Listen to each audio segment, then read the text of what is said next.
بسم اللہ الرحمن الرحیم۔ دوستو، قرآن کریم کی تلاوت کرنے سے دلوں کو سکون اور اطمینان ملتا ہے۔ اللہ تبارک و تعالی قرآن میں ارشاد فرماتا ہے وَإِذَا قُرِئَ الْقُرْآنُ فَاسْتَمِعُوا لَهُ وَأَنصِتُوا لَعَلَّكُمْ تُرْحَمُونَ کہ جب قرآن کریم پڑھا جائے تو تم اس کو خاموشی سے، دھیان سے، کان لگا کر سنو تاکہ تم پر رحمت نازل ہو۔ تو دوستو، یہ بات سمجھیں کہ جب قرآن کریم سننے والے پر اللہ تعالی رحمت نازل فرمائے گا تو جو قرآن کریم کی تلاوت کرے گا اللہ اس پر کتنی رحمت نازل فرمائے گا۔ اور دوستو، یہ بات سمجھیں کہ جو رحمت ہے یہ روح کی غذا ہے۔ جس طریقے سے کھانا اور پینا بدن کی غذا ہوتی ہے، اسی طریقے سے روح کی غذا رحمت ہے، اور رحمت نازل ہوتی ہے قرآن کریم کے پڑھنے سے۔ تو جو آدمی قرآن کریم پڑھے گا اور سنے گا اللہ اس پر رحمت نازل فرمائے گا، جس کی وجہ سے اس کی روح کو صحیح غذا ملے گی، اور جب صحیح غذا ملے گی تو اسے سکون ملے گا۔ تو اس لیے جب ہم صبح صبح اپنے بدن کو ناشتہ کراتے ہیں بدن کو خوش کرنے کے لیے، تو روح کو خوش کرنے کے لیے بھی ہم روح کو ناشتہ کرائیں، یعنی قرآن کریم کی تلاوت صبح کریں تاکہ صبح سے ہی ہمیں سکون ملنا شروع ہو جائے۔ اور دوستو، یہ بات سمجھیں کہ ہم قرآن کریم گھر کے اندر بھی پڑھیں اور گھر والے بھی قرآن کریم کو پڑھیں اور قرآن کریم کو سنیں تاکہ گھر کے اندر رحمت نازل ہو، اور جس گھر میں اللہ کی رحمت نازل ہوگی تو دوستو اس گھر میں سکون آئے گا، اطمینان آئے گا، محبت آئے گی، اس گھر سے لڑائی جھگڑا بالکل ختم ہو جائے گا۔ تو گھر کے سکون کے لیے بھی آدمی کو چاہیے کہ گھر کے اندر قرآن کریم کی تلاوت کی جائے۔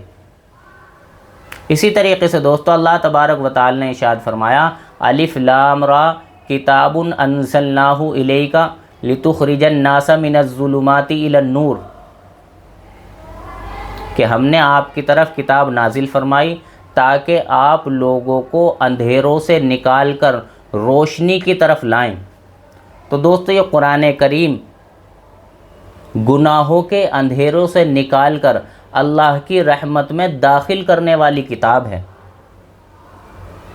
تو دوستو، آپ اندازہ لگائیں جب آدمی گناہوں کی تاریکیوں سے نکل کر اللہ کی رحمت میں آ جائے گا، اللہ کی رحمت اسے ڈھانپ لے گی تو پھر اسے کتنا سکون ملے گا۔ اللہ تبارک و تعالی نے ایک اور جگہ ارشاد فرمایا الا بذکر اللہ تطمئن القلوب کہ دلوں کو اطمینان تو اللہ کے ذکر سے ملتا ہے۔ تو دوستو، یہ بات سمجھے کہ جب ہم قرآن کریم پڑھیں گے تو زیادہ سے زیادہ ہمارے دلوں کو اطمینان ملے گا، سکون ملے گا، اور یہ اطمینان جب ملے گا جب ہمارا دل صاف ہوگا۔ جب دل صاف ہوگا تو اطمینان بھی ملے گا، سکون بھی ملے گا، اور قرآن کریم زیادہ سے زیادہ پڑھنے کا ہمارا دل کرے گا۔ اس لیے قرآن کریم پڑھنے سے پہلے آدمی پکی سچی اللہ تعالیٰ سے توبہ کرے، گناہوں سے بچے۔ قرآن کریم کو گناہوں سے بچنے کے بعد جب آدمی پڑھے گا تو ضرور بھی ضرور اس کو سکون ملے گا، اور بے انتہا سکون ملے گا۔ تو دوستو، قرآن کریم بہت ہی عظمت والی کتاب ہے۔ قرآن کریم کو دیکھنا بھی عبادت ہے، قرآن کریم کو چھونا بھی عبادت ہے، قرآن کریم کو سننا بھی عبادت ہے، قرآن کریم کو سنانا بھی عبادت ہے، قرآن کریم کو پڑھنا بھی عبادت ہے، اور قرآن کریم کو پڑھانا بھی عبادت ہے، اور سب سے بڑی عبادت قرآن کریم پر عمل کرنا ہے۔ تو دوستو، ہم قرآن کریم کو پڑھیں، قرآن کریم کو سنیں، قرآن کریم پر عمل کریں۔ تو دوستو، جب ہم ان کاموں کو کریں گے اور روز روز کریں گے، اور جتنا زیادہ کوشش ہو اپنی روح کو قرآن کریم کی رحمت کی غذا دیں گے، تو دوستو ضرور بھی ضرور دلوں کو سکون ملے گا، اطمینان ملے گا، محبت ملے گی، سکون ملے گا، چین ملے گا۔ اور اگر گھر میں تلاوت کی جائے گی، گھر والے قرآن کریم پر عمل کریں گے، قرآن کریم پڑھیں گے اور قرآن کریم سنیں گے، تو دوستو اس گھر کے اندر بھی اللہ تبارک و تعالی رحمت نازل فرمائے گا، جس کی وجہ سے گھر والوں کو تمام کے تمام گھر والوں کو اللہ تبارک و تعالی سکون، اطمینان، محبت عطا فرما دے گا۔